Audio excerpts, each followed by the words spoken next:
कोळवाडी तालुका जुन्नर गावच्या हद्दीत नगर कल्याण mini bus आणि इरिटिका कारचा खड्डे चुकवताना अपघात होऊन या अपघातात 8 प्रवासी जखमी झाले असून यात 2 लहान मुले व एका महिलेची प्रकृती चिंताजनक आहे। पिंटू शिंदे वय 35, सुमन शिंदे वय 50 व इतर जखमींची नावे समजू शकलेली नाही।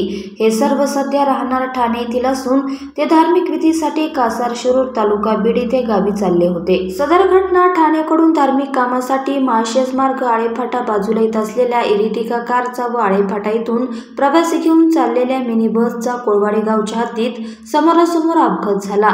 या अपघातात एकूण 8 व्यक्ती जखमी झाले आहेत। कोळवाडी बस थांब्यापुढे नगर कल्याण महामार्गावर असलेल्या वळणावर खड्डे चुकवताना हा अपघात सकाळी 7:30 वाजेच्या दरम्यान झाला असून रुग्णवाहिका चालक दीपक मंडलिक, कुणाल डुंबरे, गणेश आंबले, दत्ता शिंदे यांनी त्वरित रुग्णवाहिका हजर करून जखमींना उपचारासाठी आळेफाटा येथील खासगी दवाखान्यात नेले।